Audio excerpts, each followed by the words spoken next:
नमस्कार, आप देख रहे हैं आईमा मीडिया। मध्य प्रदेश के प्रवास पर भोपाल पहुंचे कांग्रेस सांसद और लोकसभा में विपक्ष के नेता राहुल गांधी ने कहा था कि मैंने देश से वादा किया था कि जाति जनगणना संसद में पारित की जाएगी।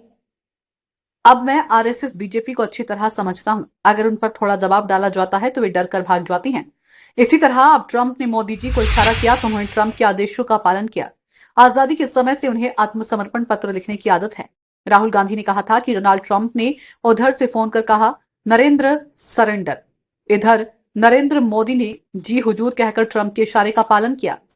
एक वक्त 1971 का भी था जब अमेरिका का 7वां बेड़ा आया था, लेकिन इंदिरा गांधी ने कहा था, मुझे जो करना है वो कर रहूंगी।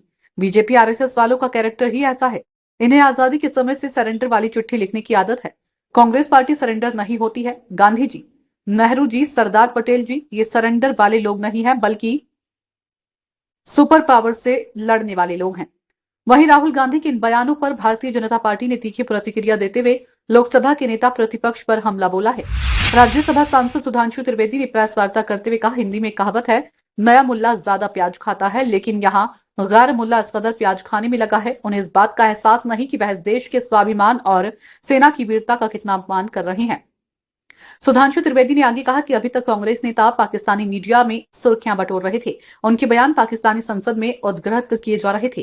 त्रिवेदी ने कहा, लेकिन पहली बार राहुल गांधी ने कुछ ऐसा कहा है जो पाकिस्तान के आर्मी चीफ ने भी नहीं कहा है। ना ही पाकिस्तान के किसी आतंकी संगठन ने कहा है। यहां तक कि मसूद अजहर या हाफिज सईद ने भी ऐसा नहीं कहा।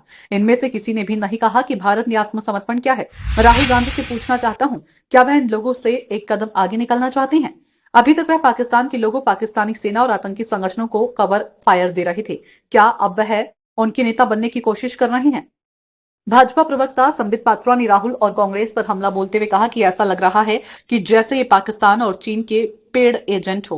पात्रा ने कहा कि उन्होंने ऑपरेशन सिंदूर हमारी सेना और देश का अपमान किया है। कोई भी सभ्य नेता अपने देश के लिए इस तरह के शब्दों का इस्तेमाल नहीं करता है। उन्होंने कहा कि भारत कभी सरेंडर नहीं करता है। अगर कोई नेता इस तरह के शब्द का इस्तेमाल कर रहा है तो वह राजनीति लायक नहीं है। पात्रा ने कहा कि ऑपरेशन सिंदूर के तहत भारत ने पहलगाम हमले का बदला लिया था, जिसमें पाकिस्तान में 9 आतंकवादी लॉन्च पैड और 11 एयरबेस तबाह किए गए थे। भाजपा प्रवक्ता शहजाद पूनावाला ने कहा कि कांग्रेस के ही कई नेता जैसे शशि थरूर, मनीष तिवारी और सलमान खुर्शीद ने साफ किया कि ऑपरेशन सिंदूर को रोकने के लिए किसी तीसरे पक्ष की मध्यस्थता नहीं हुई थी। लीडर ऑफ ऑपोजिशन की जगह लीडर ऑफ पाकिस्तान प्रोपोगेंडा के तौर पर काम कर रही हैं। पूनावाला ने राहुल पर विदेशी मंचों पर भारत को बदनाम करने और पाकिस्तान के पक्ष में बोलने का आरोप लगाया है।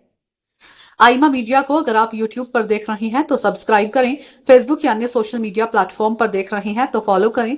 हमें कमेंट बॉक्स में अपने सुझाव अवश्य दीजिए।